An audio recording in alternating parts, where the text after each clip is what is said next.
నమస్తే, welcome to KBR news 9 bulletin. ముందుగా headlines చూద్దాం. చట్టసభలో బీసీలకు రిజర్వేషన్లు కల్పించేలా రాజ్యాంగ సవరణ జరగాలి, సీఎం రేవంత్ రెడ్డి.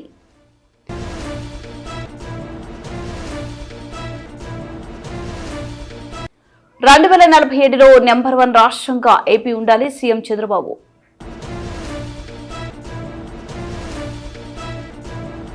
జాతీయ కామధేను ప్రాజెక్టు అభివృద్ధిపై అసెంబ్లీలో గళం విప్పిన ఎమ్మెల్యే కాకర్ల సురేష్. కాంగ్రెస్ ఎన్నికల ప్రచారంలో విద్యార్థులకు స్కూటీ హామీ ఏమైంది అంటూ శాసనమండలి స్కూటీలతో బీఆర్ఎస్ నిరసన.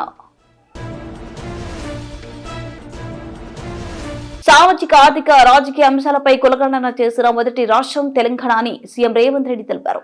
బీసీల రిజర్వేషన్ల పెంపుపై ఇవాళ అసెంబ్లీలో ప్రవేశపెట్టింది తీర్మానం కాదని బిల్లు అని స్పష్టం చేశారు. చట్టపరంగా సాధించుకునేందుకు నాయకత్వం వహించేందుకు సిద్ధంగా ఉన్నామని, ఈసారి 4 ఎమ్మెల్సీ స్థానాలను ఎస్సీ, ఎస్టీ, బీసీలకే ఇచ్చామని ఆయన అసెంబ్లీలో గుర్తు చేశారు. 1979లో మండల్ కమిషన్ వేశారని, మండల్ కమిషన్తోనే బీసీ రిజర్వేషన్లకు చట్టబద్ధత ప్రారంభమైందని సీఎం అన్నారు. బీసీ రిజర్వేషన్లు పెంచుతామని కామారెడ్డి డిక్లరేషన్లో ప్రకటించామని గుర్తు చేశారు. కులగణన, బీసీ రిజర్వేషన్ల అంశాన్ని ఏడాదిలోపు ప్రక్రియను పూర్తి చేశామని తెలిపారు.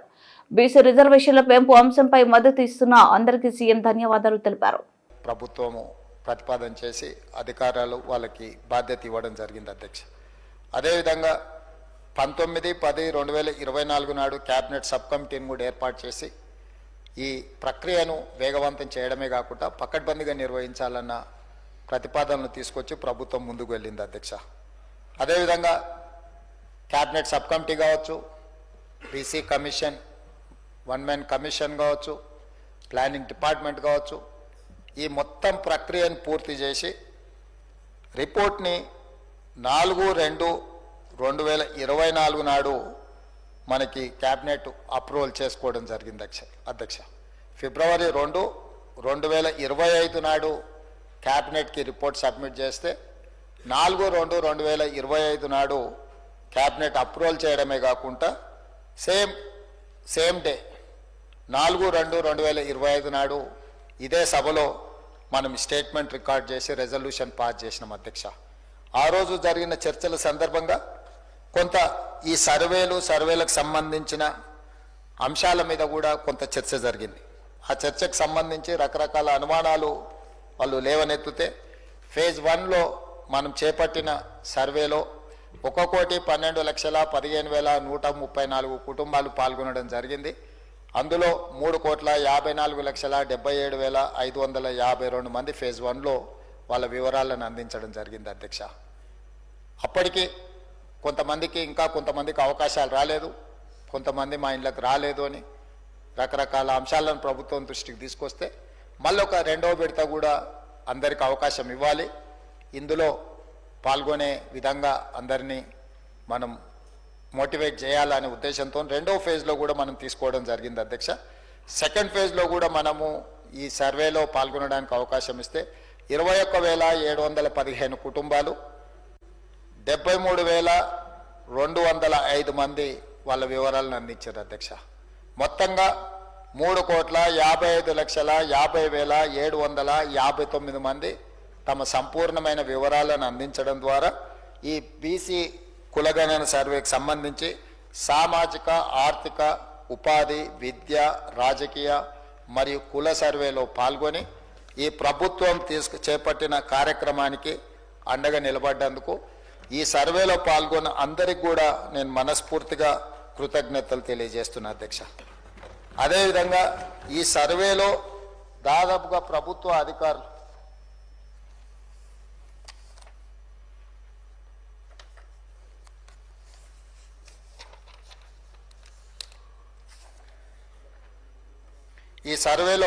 ఫేజ్ 1, ఫేజ్ 2లో ప్రభుత్వ అధికారులు అధ్యక్ష 1,03,889 మంది ప్రభుత్వ సిబ్బంది సర్వేలో పాల్గొన్నారు అధ్యక్ష.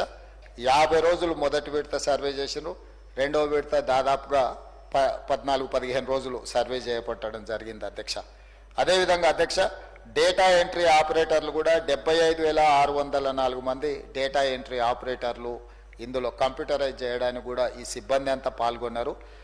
చీఫ్ సెక్రటరీ నుంచి ఎన్రోల్మెంట్ అంటే బ్లాక్ ఎన్రోలర్స్ వరకు ప్రతి ఒక్కరూ ఈ కార్యక్రమంలో పాల్గొన్నారు. ఈ సిబ్బందికి అందరికి కూడా మనస్ఫూర్తిగా నేను అభినందనలు తెలియజేస్తున్నా. వాళ్ళ శ్రమని రాష్ట్ర ప్రభుత్వం గుర్తిస్తుంది అధ్యక్ష.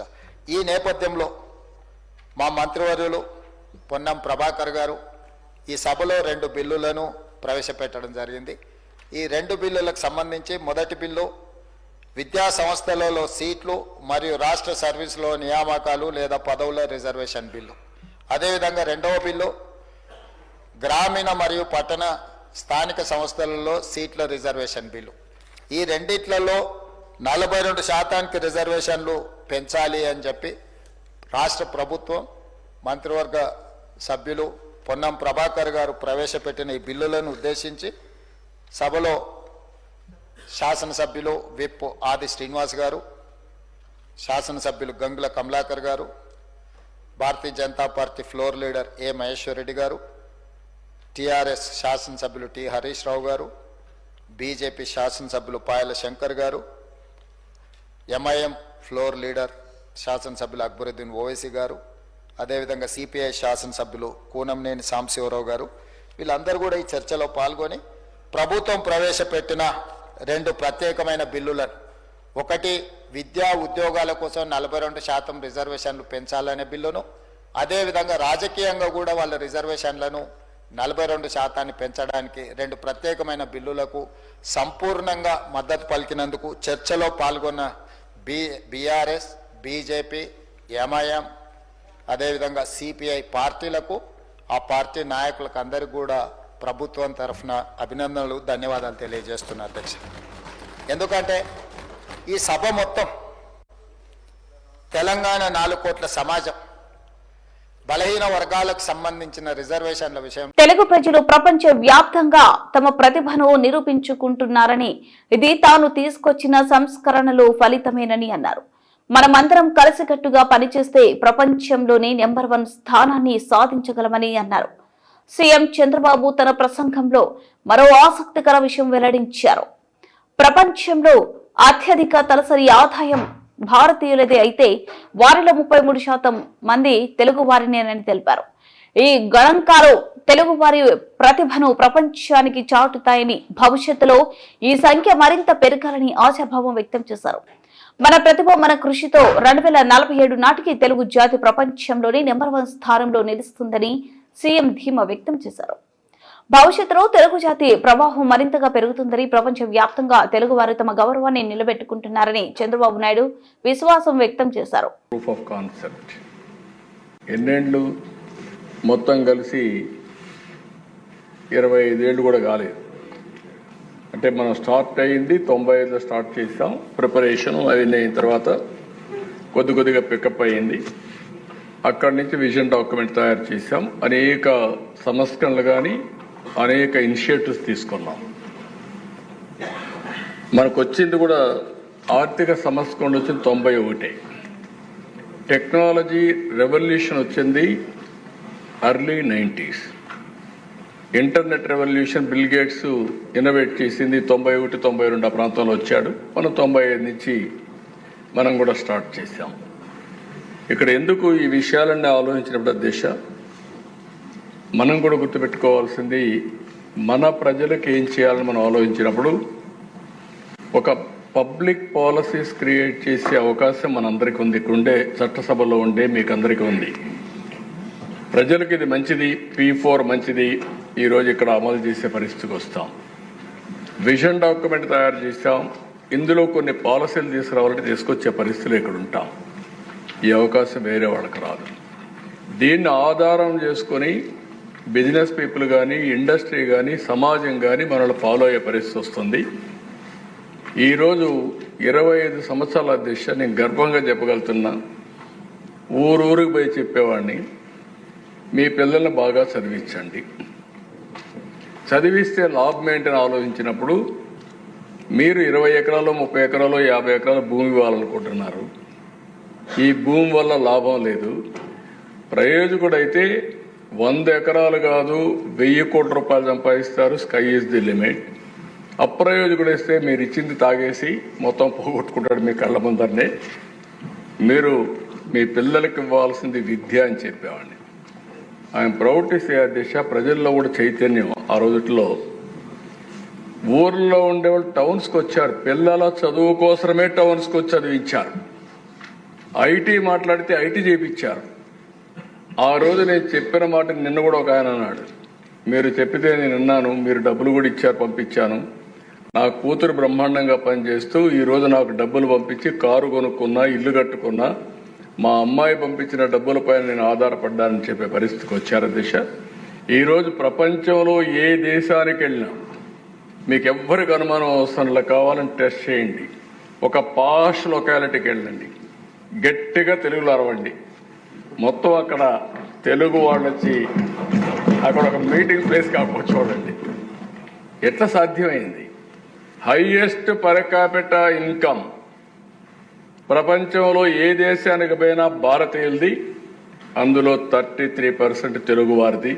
అది తెలుగు వారి యొక్క సత్తా అని చెప్పి మరొకసారి తెలియజేస్తాను. శ్రీనివాస్ గారికి చాలా డౌట్లు ఉన్నాయి. ఒక్కోసారి ఓడిపోతున్నాం అంటే కారణం కూడా మనమే, నేనే, నన్ను ఎవ్వరూ ఓడించలా. 2004, 2019 నాకు కూడా అబ్సెషన్, పని పని పని అని పరిగెత్తాను, ఇది సాధించాలి ఇది సాధించాలని. దాంతో కొద్దిగా ఎమ్మెల్యేలను సమన్వయం చేయడం కానీ, పార్టీని సమన్వయం చేయడం కానీ, పనులు చేయడంలో కొద్దిగా మనం పరివర్తన ఎప్పుడున్నా కొన్ని లాభసాలు వెళ్తాం. ప్రజల సమస్యలు తాత్కాలికంగా ఏమున్నాయో ఆ సమస్యలన్నీ పరిష్కారం చేస్తూనే, దీర్ఘకాలికంగా ఏం చేయబోతున్నా వాళ్ళకి చెప్పుతూనే, వాళ్ళను కూడా భాగస్వాములు చేయగలిగితే ఎప్పుడూ గెలుపు ఉంటుంది. అందుకే నేను చెప్తున్నా, సూపర్ 6 చెప్పాం మేలో. దాంతో కొద్దిగా ఎమ్మెల్యేలను సమన్వయం చేయడం కానీ, పార్టీని సమన్వయం చేయడం కానీ, పనులు చేయడంలో కొద్దిగా మనం పరివర్తన ఎప్పుడున్నా కొన్ని లాభసాలు వెళ్తాం. ప్రజల సమస్యలు తాత్కాలికంగా ఏమున్నాయో ఆ సమస్యలన్నీ పరిష్కారం చేస్తూనే, దీర్ఘకాలికంగా ఏం చేయబోతున్నా వాళ్ళకి చెప్పుతూనే, వాళ్ళను కూడా భాగస్వాములు చేయగలిగితే ఎప్పుడూ గెలుపు ఉంటుంది. అందుకే నేను చెప్తున్నా, సూపర్ 6 చెప్పాం మేలో. తల్లికి వందనం, అందరికీ ఎంతమని చెప్పాం అంతమందికి ఇస్తాం. రైతు కోసం అన్నదాత కింద 3 ఇన్స్టాల్మెంట్లో వాళ్ళకు డబ్బులు ఇస్తాం. అదే మరి మత్స్యకారులు కూడా జీవన భృతి, వాళ్ళకి పాపం ఆ సమయంలో వేటకు పోవడానికి వీలు లేదు, హాలిడే ఇస్తారు, వాళ్ళకు కూడా ఇవ్వాల్సిన 20,000 రూపాయల చొప్పులు ఇస్తాం. ఒక పక్క ఇబ్బందులున్నాయి, గుక్క దిప్పుకోలేని సమస్యలున్నాయి.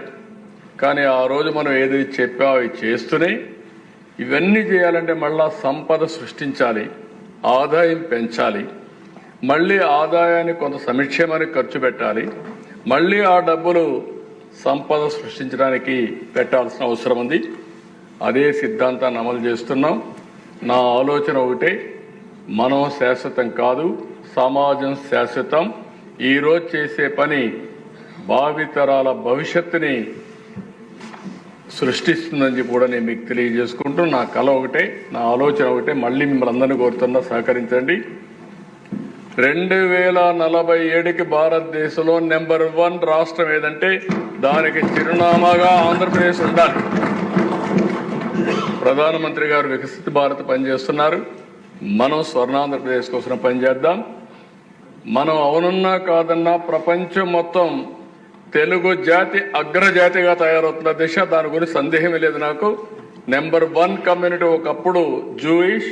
నెల్లూరు జిల్లా ఉదయగిరి నియోజకవర్గం కొండాపురం మండలం చింతలదేవి పంచాయతీలో ఏర్పాటు చేసి ఉన్న జాతీయ కామధేను బ్రీడింగ్ సెంటర్ అభివృద్ధిపై ఉదయగిరి శాసనసభ్యులు కాకర్ల సురేష్ అసెంబ్లీలో తమ గళం వినిపించారు. సోమవారం జరిగిన అసెంబ్లీ సమావేశాలలో ఎమ్మెల్యే కాకర్ల సురేష్ మాట్లాడుతూ, ఎంతో చరిత్ర కలిగిన జాతీయ కామధేను ప్రాజెక్టు అభివృద్ధికి ప్రభుత్వం సహాయం అందించాలని కోరారు. ఉపరాష్ట్రపతి వెంకయ్యనాయుడు సహకారంతో 2015లో జాతీయ కామధేను ప్రాజెక్టుగా రూపాంతరం చెంది అంచెలంచెలుగా అభివృద్ధి చెందుతున్న క్రమంలో వైసీపీ ప్రభుత్వం కొలువు తీరడం, ఆ తర్వాత దానిని పట్టించుకునే నాథుడే లేక మరుగున పడిందన్నారు. ముఖ్యంగా త్రాగునీటి కొరత ఉందని, ఈ సమస్య తీరేందుకు 2.5 కోట్లతో అందుబాటులో ఉన్న రాళ్లపాడు ప్రాజెక్టు నుండి నీటిని సరఫరా చేసుకోవచ్చన్నారు. 2500 ఎకరాల విస్తీర్ణం కలిగిన ఈ బ్రీడింగ్ సెంటర్లో పశు వైద్య కళాశాలను కూడా ఏర్పాటు చేయాలని కోరారు. దీనికి మంత్రి అచ్చెన్నాయుడు సమాధానం చెబుతూ రాష్ట్రంలో ఇప్పటికే 4 పశు వైద్య కళాశాలను ఉన్నాయని ఇంకొక కళాశాలలు ఏర్పాటు చేసేందుకు వీల్లేదన్నారు. ధన్యవాదాలు అధ్యక్ష. ఉదయగిరి నియోజకవర్గంలో ఉన్న 8 మండలాల్లో కొండాపురం మండలం ఒకటి. కొండాపురం మండలంలో 1918లో బ్రిటిషర్స్ కాలం నాడు 2500 ఎకరాలతో ఒక ఫాము ఏర్పాటు చేయడం జరిగింది అధ్యక్ష. అప్పట్లోనే దాంట్లో 1985లో కాంపోజిట్ లైఫ్ స్టాక్ ఫామ్ ఒకటి అందులో ఏర్పాటు చేసి ప్రఖ్యాతమైన జొడిపి బ్రీడ్, నెల్లూరు జొడిపి బ్రీడు దాదాపుగా ఇప్పుడు 968 నెంబర్లు అక్కడ షీప్స్ అక్కడ ఉన్నాయి. అలాగే ఒంగోలు క్యాటిల్లో 368 నెంబర్స్ ఉన్నాయి. రీజన్ ఇవన్నీ చెప్పడం అధ్యక్ష, నేను దాని ఆ ఫామ్ ప్రాధాన్యత గురించి చెప్పడం జరుగుతోంది. అలాగే మనకు 2015లో మాజీ ఉపరాష్ట్రపతి అలాగే 2 టైమ్స్ ఎమ్మెల్యేగా చేసిన వెంకయ్యనాయుడు గారు కాన్స్టిట్యున్సీ అధ్యక్ష. అది మొదట్లో ఆయన 2015లో ఇది ఎన్కేబీసీ నేషనల్ కామధేను బ్రీడింగ్ సెంటర్ని స్టార్ట్ చేయడం జరిగింది. 2 బ్రీడింగ్ సెంటర్లు ఉన్నాయి అధ్యక్ష ఇండియా మొత్తం మీద. ఇది రెండోది. ఒకటి మధ్యప్రదేశ్లో ఉంది, ఒకటి ఇక్కడ ఉంది మనకు. ఇందులో దాదాపుగా black cattle 5 breeds, white cattle 14 breeds మనం ప్రొటెక్ట్ చేయడం జరుగుతూ ఉంది. టోటల్గా దాదాపుగా 420 పైన బ్రీడ్స్ నెంబర్స్ని మనం ఇక్కడ ప్రొటెక్ట్ చేసి ఉంచడం జరుగుతూ ఉంది. ఈ రీసెంట్గా అంత ముందు కాలంలో బ్రెజిల్కి కూడా $2 మిలియన్ తోటి మనం ఒంగోలు బ్రీడ్ని సెల్ చేయడం జరిగింది అక్కడి నుంచి. ఇక్కడున్న మాకు మేజర్ ఇష్యూస్ వాటర్ ప్రాబ్లం అధ్యక్ష. ఆ రోజున 2015లో పెట్టినప్పుడు వాటర్ గురించి పెద్దగా ఆలోచించలేదు. తర్వాత వాటర్ ప్రాజెక్ట్ స్టార్ట్ అయింది, కానీ అది పలు రాజకీయ కారణాల వల్ల వాటర్ ప్రాజెక్ట్ ముందుకెళ్లలేదు. దగ్గరే ఉన్న రాళ్లపాడు రిజర్వాయర్ నుంచి అక్కడ ముఖ్యంగా నేను నోటీస్ చేసింది వాటర్ ఇష్యూ ఉంది అధ్యక్ష. కనీసం మేత కూడా పండించుకోలేని పరిస్థితి 2500 ఎకరాలు ఉన్నా కూడా దాని మీద కొద్దిగా ప్రత్యేక దృష్టి పెట్టి దీన్ని కంప్లీట్గా రీషేప్ చేసి కంట్రోల్లో తీసుకోవాల్సిన అవసరం ఉందని మంత్రి గారికి విన్నవించుకుంటా ఉన్నాను. అలాగే స్టాఫ్ స్కేర్సిటీ కానీ ఒక రెవెన్యూ మోడల్ బిల్డ్ చేసుకోవచ్చు అధ్యక్ష. అక్కడ P3 మోడల్ కానీ P4 మోడల్లో కానీ మనం 2500 ఎకరాల్లో ఇంత కెపాసిటీ ఉన్న దాంట్లో బిల్డ్ చేసుకొని, అలాగే ఒక వెటర్నరీ కాలేజీ కానీ అక్కడ కానీ పెట్టగలిగితే మనం దానికి సరైన సూటబుల్, ఈ 5 జిల్లాల్లో వెటర్నరీ కాలేజీ లేదు కాబట్టి సూటబుల్ ప్లేస్ కింద ఉంటుంది అధ్యక్ష. దాని గురించి మంత్రి గారికి విన్నవించుకుంటా ఉన్నాను. అలాగే అనిమల్ షెడ్స్ ఎక్కువ లేవు, వాటి గురించి ఇన్ఫ్రాస్ట్రక్చర్ ఇష్యూస్ కానీ ఒక 3.5 crores అయితే వాటర్ ప్రాబ్లమ్ సాల్వ్ అవుతుంది అధ్యక్ష. దగ్గర నుంచి నీళ్లు ఉన్నాయి, వాటర్ సోర్స్ మనకు.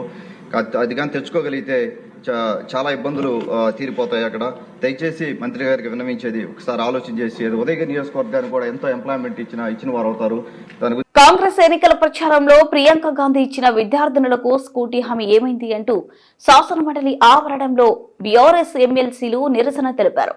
శాసనమండలి సభ్యులతో కలిసి నిరసన తెలియజేసిన ఉమ్మడి జిల్లా శాసనమండలి సభ్యుడు, ఖమ్మం జిల్లా బీఆర్ఎస్ పార్టీ అధ్యక్షులు తాత మధుసూదన్ మాట్లాడుతూ, కాంగ్రెస్ ప్రభుత్వం ఎన్నికల్లో ఇచ్చిన హామీ మేరకు 18 సంవత్సరాలు నిండిన మహిళలందరికీ వెంటనే ప్రభుత్వం స్కూటీలను అందించాలని బీఆర్ఎస్ పార్టీ శాసనమండలి సభ్యులతో కలిసి వారు డిమాండ్ చేశారు.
జై తెలంగాణ, జై కేసీఆర్.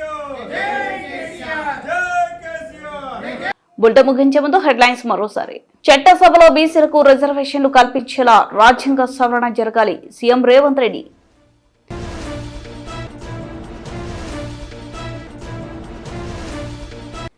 రెండు 2047లో నెంబర్ 1 రాష్ట్రంగా ఏపీ ఉండాలి సీఎం చంద్రబాబు.